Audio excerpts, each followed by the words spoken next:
بسم اللہ الرحمن الرحیم۔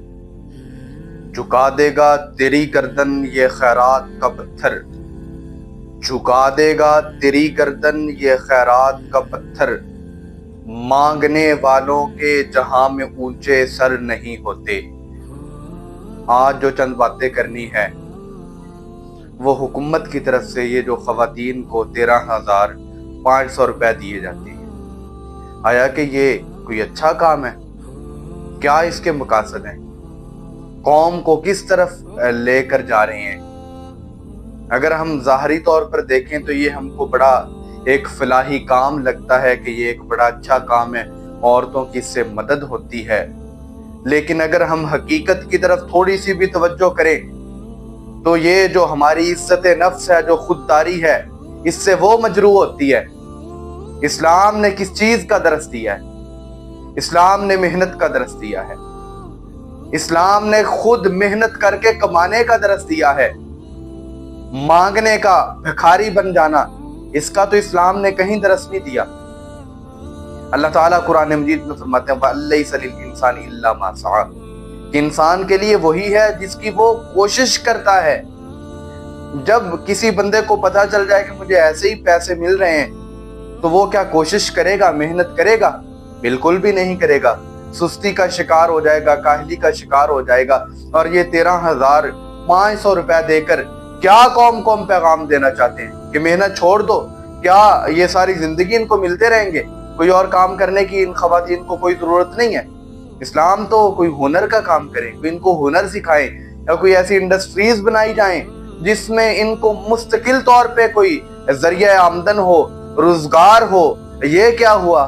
اللہ کے رسول صلی اللہ علیہ وسلم نے فرمایا القاسب حبیب اللہ، کہ وہ بندہ جو خود اپنے ہاتھ سے کماتا ہے، خود محنت کرنے والا، وہ اللہ کا دوست ہے۔ ایسے بندے سے اللہ تعالیٰ محبت کرتے ہیں۔ اور پھر اللہ کے رسول صلی اللہ علیہ وسلم نے فرمایا الید العلیا خیر من الید السفلی، کہ اوپر والا ہاتھ نیچے والے ہاتھ سے بہتر ہے۔ کیا مطلب؟ ایک بندہ لیتا ہے، ایک بندہ دیتا ہے، تو جو دینے والا ہے لینے والے سے وہ بہتر ہے۔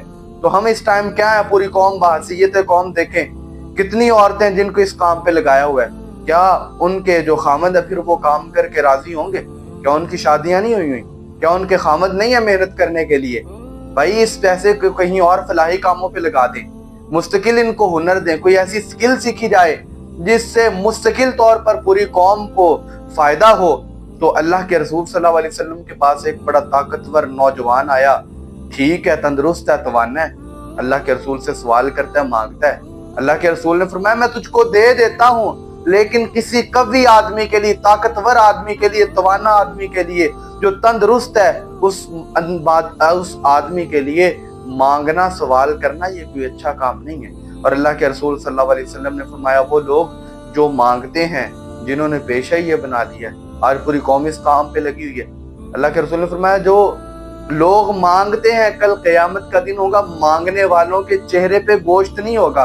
اور اللہ کے رسول نے فرمایا من سال الناس اموالهم تکسرا، جو صرف اب ضرورت مند بھی نہیں ہے، چلو ایک بندہ معذور ہے، اس بندے کو تو دینا بنتا ہے، جو کام نہیں ہو سکتا، بہت زیادہ بیماری لائق ہے، ایسے بندے کو تو حکومت بھی دے۔ لیکن جو تندرست ہیں، جن عورتوں کے خامد گھر پہ بیٹھے رہتے ہیں، کام کرتے ہی نہیں ہیں، اللہ کے رسول صلی اللہ علیہ وسلم نے فرمایا من سال الناس اموالهم تکسرا، یا وہ بندہ جو بڑا زمیندار ہے، بڑی زمین ہے اس کی، لیکن پھر عورتیں ان کی یہی کام پہ لگی ہوئی ہیں۔ تو اللہ کے رسول نے فرمایا وہ بندہ جو مانگتا کس لیے؟ صرف اس لیے کہ میرا مال بڑھ جائے، لاکھ ہے 2 ہو جائے، لاکھ ہے چلو 20 ہو جائے گا، 1 لاکھ، اپنے مال کو بڑھانے کے لیے سوال کرتا ہے۔ اللہ کے رسول نے فرمایا فَإِنَّمَا يَسْأَلُ جَمْرًا فَلْيَسْتَقِلَّ أَوْ لِيَسْتَكْثِرَ، اللہ کے رسول نے فرمایا وہ مانگتا نہیں ہے، بلکہ وہ جو ہے لوگوں سے انگارے مانگ رہا ہے، اب اس کی مرضی ہے وہ انگارے زیادہ اکٹھے کر لے یا کم اکٹھے کر لے۔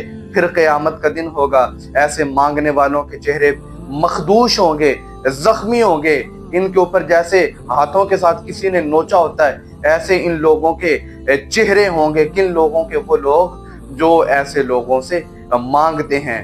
تو ہمیں کوشش کرنی چاہیے بحیثیت قوم کہ ہم محنت کو اپنا خوگر بنائیں، اپنے آپ کو محنت کریں۔ اسلام نے محنت کی حوصلہ افزائی کی ہے، اور اسلام نے یہ جو گداگری ہے، مانگنا ہے، اس طرح بطور قوم جس کام پہ ہم لگے ہوئے ہیں، اس کی اسلام نے بھی حوصلہ شکنی کی ہے، حوصلہ افزائی نہیں کی۔ تو اس لیے بہتر یہ ہے کہ جو جس گھر کا کفیل ہے بندے خود محنت کریں، اور عورتیں اس لیے نہیں ہے کہ ان کاموں پہ انہیں لگا دیا جائے، وہ تو بلکہ اس لیے ہے کہ آپ کے گھر کو وہ سنبھالیں، گھر کی وہ حکمران ہیں، گھروں کے اندر وہ رہیں۔ ایسے بھیجتے ہیں ہم باہر، ذلت و رسوائی، سارا دن بیچاری وہ ذلیل و خوار ہو کے بعد میں شام کو گھر لوٹتی ہیں، پتہ نہیں پھر یہ رقم ملتی ہے یا نہیں ملتی۔ تو کوئی اگر ضرورت مند ہے جس کا بیوہ ہے، خاوند نہیں ہے، یا کوئی خاوند معذور ہے، یا پھر بیمار ہیں، یا جن کے بچے زیادہ ہیں وہ کفالت نہیں کر سکتے، ان کے لیے تو ٹھیک ہے، گنجائش ہے۔ لیکن وہ لوگ جو تندرست ہیں، اور وہ لوگ جن کے عورتیں جن کے خاوند گھروں کے اندر بیٹھے ہوئے ہیں، اور وہ عورتیں بیچاری ان کاموں پہ لگی ہوئی ہیں، تو ان کو شریعت اجازت نہیں دیتی۔ اللہ تعالی ہم سب کو بحیثیت قوم یہ جو کام جس پہ ہم سب لگے ہوئے ہیں، اللہ تعالیٰ اس سے ہمیں محفوظ رکھے اور ہر ایک کو دور رہنے کی توفیق عطا فرمائے۔ ان اريد الا الاصلاح۔